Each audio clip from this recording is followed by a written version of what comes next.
Hey guys, welcome back to another Mythic Legions review. We have Malleus up for review today from the All-Stars Wave Series 3. On the side we have a picture of Malleus and a short story about him.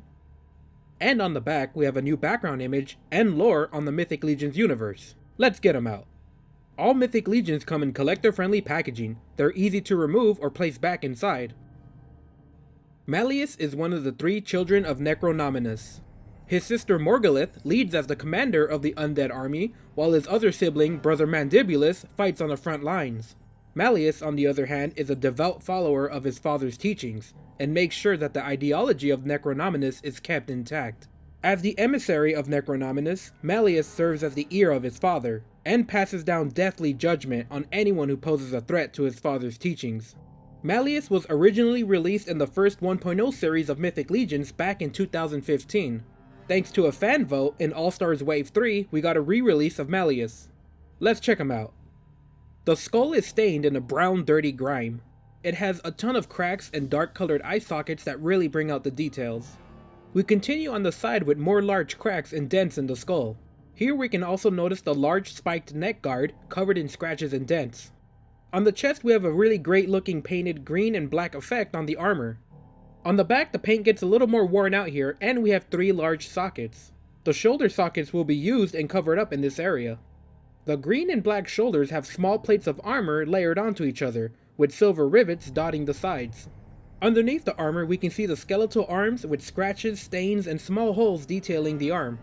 The bladed gauntlets are in a dark black with the steel-colored weathering effect. On the front, we have a large black metal belt. It's washed in a brown grime and dotted with bronze rivets. Underneath the belt, we have a long green tabard that flows down to his legs. The soft plastic is sculpted to have a wavy appearance. On the side, we have more large plates of armor, with a bronze stripe down the center of the plates. Here we can see more brown grime and bronze rivets dotting the area. Underneath the tabard, we can get a better look of the skeletal legs. More weathering and small dents in the bone detail this area. The spiked leg armor has dents, cuts, and a bit of that brown grime washed over the metal. And we finish up the figure with spiked boots. It's well worn out with more chips and dents in the sculpting. Let's look at the articulation.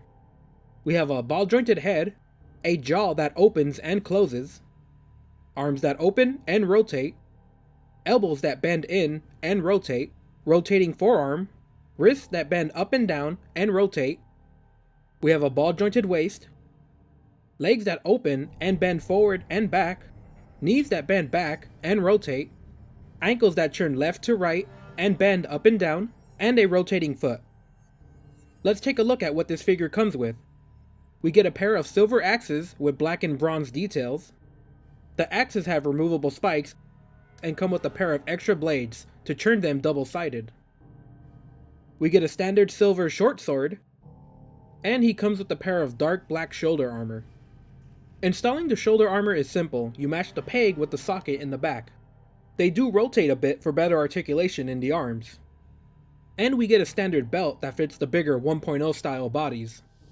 Malleus is one of the big 3 characters in the Necronominus army, and he's also one of the first few figures to be released in the Mythic Legion line. He's been one of my holy grails for a very long time, and finally getting him is a very exciting moment.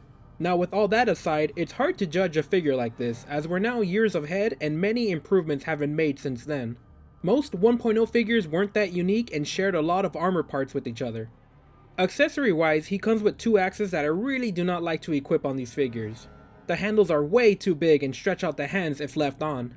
And we get the standard short sword that nearly every 1.0 figure came with. Not much variety here, but those were the options we had back then. The green paint job is still unique to this figure. It looks great, but the black armor really tones the rest of this figure down. It sort of just blends in with the crowd of skeletons. I would have enjoyed more of that green color on all the armor, not just the chest. Personally, he's still one of my favorite figures. I love all the flavors of skeletons in the Mythic Legions line, and I am trying to collect them all.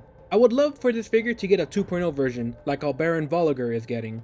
Malleus is too important of a character just to barely look any different from a skeleton Legion builder. But if you're into the lore or just want a cool green armored skeleton, Malleus is a great pickup. You really can't go wrong with the skeleton, and swapping out other weapons or parts to beef Malleus up is always an option. Alright guys, thanks for watching my review. More reviews are coming up soon, so check out my other videos while you wait.